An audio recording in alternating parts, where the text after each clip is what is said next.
Hey sis, it's your girl Miss Toni and welcome back to my channel. If you are here for the first time, make sure you subscribe. If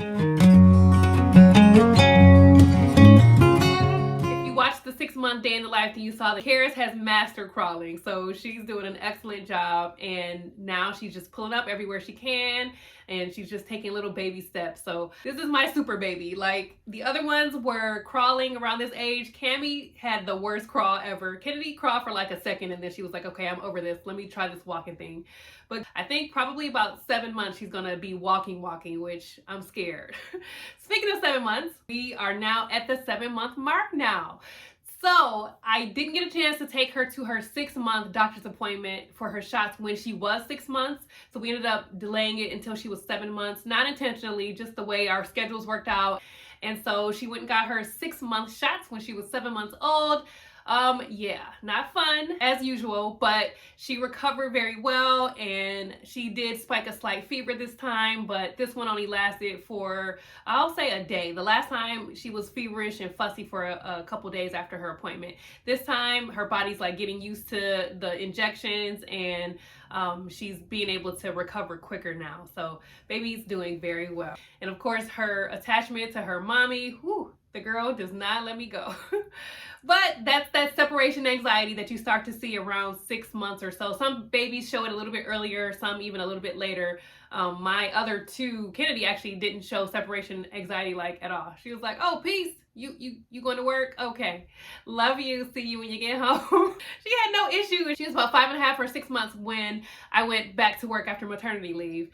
And even as she got bigger and she was able to understand like me walking out the door and knowing what that meant, she just was happy. She just was like, she wanted a kiss and she wanted a hug and, you know, she wanted to say bye-bye and then she would just see me when she saw me. So she was different. She was very independent at an early age. Cameron was the opposite. So Cameron was, I won't call her my COVID baby because Karis was more my COVID baby. Cameron was 1 when COVID hit and she was still in the baby phase. So she, you know, she was walking, she had transitioned to traditional cow's milk, like she was doing big girl things, but she was still baby. And she had been used to having me glued to her during that first baby year, and then we went right into COVID. And so she never had to lose me to going back to work and being in the field really. And so she has been similar to Karis, where Karis, I've been off, you guys know, for 8 months from work. So I had a longer maternity leave with Karis, which means she was stuck to me like glue. I call her my stalker. She my ball and chain, my little stalker. Everywhere I go, she goes. My buddy. So for her, the separation anxiety is real. So at 7 months old, Karis has another tooth. So she has the 2 center one, she has one at the top, and she's got the other one coming in right at the same time. So I'll say she's got about 3.5 teeth. And then I can see in her gums on either side of her bottom 2 center teeth that she's got a couple more coming in already. So she's gonna have a mouthful soon. So you can start your baby on solids when they're 6 months. We waited until Karis was about 6.5 months. She is now loving everything. So by the time she was 7 months, we had tried every couple days something new. So she loves carrots, she loves sweet potatoes, she loves peas, she loves applesauce. She's even tried some other stuff that she should not have tried so early, but her dad tried peanut butter already, eggs already. They say like wait for those just because you want to make sure the baby doesn't have any allergies because peanut allergies is so common and even egg allergies. But Daddy Dub loves peanut butter, so he eats it all the time and he just like lets her lick the spoon. She loves it. So she's trying everything. The only thing she doesn't seem to like is taking baths. We started with the baby tub in the sink. You guys saw probably a video of that when Karis was a little bit younger, and Auntie Gina came and bathed her in the sink. We started to use that pad for a while. And she was really little at the time, so it really didn't bother her. I mean, she cried, but when we transitioned her, she started to get a little bit bigger. We had this bathtub that we had received as a gift, and it was a transitional tub that allows the baby to sit up first, and then they sort of grow with the tub. It doesn't matter. She hates it. Cool water, lukewarm water, bubbles, duckies, it doesn't matter. The girl just does not like taking baths. So how is mama at 7 months? A lot has happened and then not so much has happened. Let me update you, girl.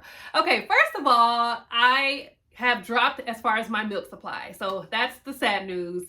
I was very consistent from baby's birth until about 6 months.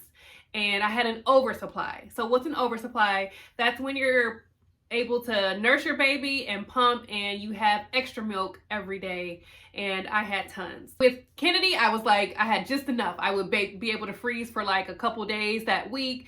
Pretty much every time I nursed and I pumped, I may have had a little bit extra that I could save for like a middle of the night feed, which was nice and very helpful because Kelvin was able to feed her in the middle of the night oftentimes if I didn't want to get up. But I was kind of at par with her, just a little bit above par.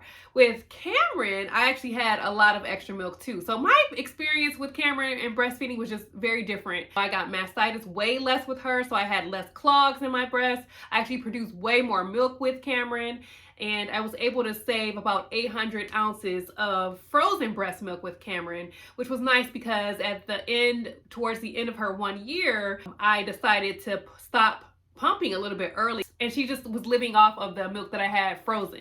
And so that was very helpful, for one, when I went back to work, but for two, so that I could stop and sort of wean her a little bit earlier than the 12-month mark. So with Karis, it's a completely different experience. With her, I had an even greater oversupply, but it only lasted for the first 6 months, whereas with Cameron, it lasted for about, I'll say, 10 months. So with Karis, I was able to freeze about 1,400 ounces of breast milk in a shorter period of time. But she now is at the point where she's starting to need it. So I'm probably producing about 30 ounces of milk a day, and that's pretty much what she's drinking now. But prior to this, I was producing more like 35 to 40 ounces a day. And so I was able to save milk every single day. I would refrigerate it for a couple days in case she needed it in the short term. And then after 2 days, I would go ahead and freeze it and then put it in my deep freezer. And so that will last about 6 months in the deep freezer. Some studies say even up to 12 months, but I typically like to start using it within the 6-month mark. So this is going to be helpful when I go back to work next month, because when I hire a new nanny, she'll be able to get the milk out of the freezer every day, defrost some every day, have some refrigerated, and when I'm away, then I can pump and then bring it home, and she'll already have been fed. So if she doesn't need that fresh milk, then I can go ahead and refrigerate it. Or if it works out where she's awake when I get home from work, then she can go ahead and have the fresh milk, but she'll always have that backup.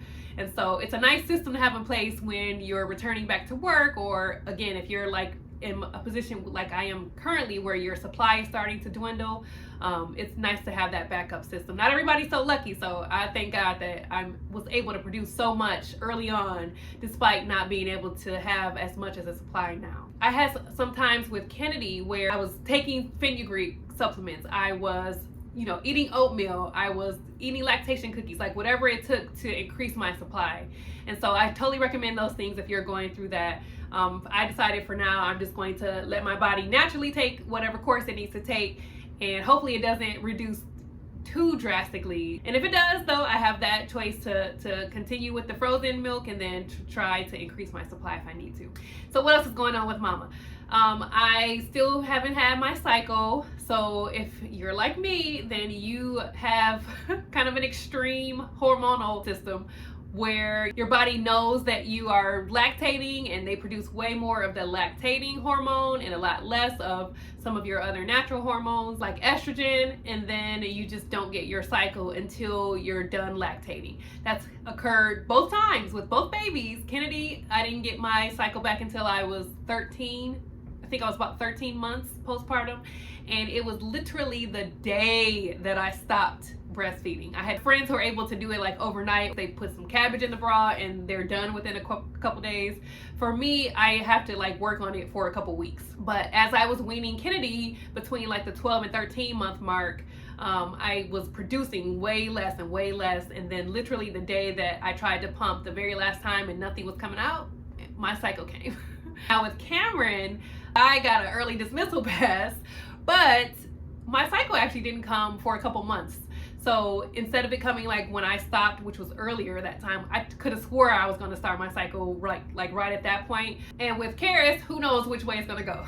But up until this point, at 7 months, I still haven't gotten my cycle, and I'm still pumping vigorously every single day. So using that lactating hormone for sure. So speaking of pumping, I'm actually exclusively pumping now. So I'm gonna do a whole video on that so you guys can understand what that entails, why I made that decision, and what my daily schedule is like in exclusively pumping. And then the last thing is Mama's hair. So you guys may have seen I'm doing a partnership with Weem Hair Skin Nail Gummies. It's a really cool natural product that you can use, and it's really for me been helping with my edges.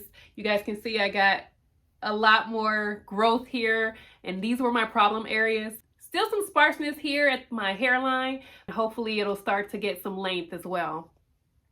But yeah, it's looking pretty good. Them edges. You know how we feel about our edges, girl. Gotta get them back. Gotta get them back.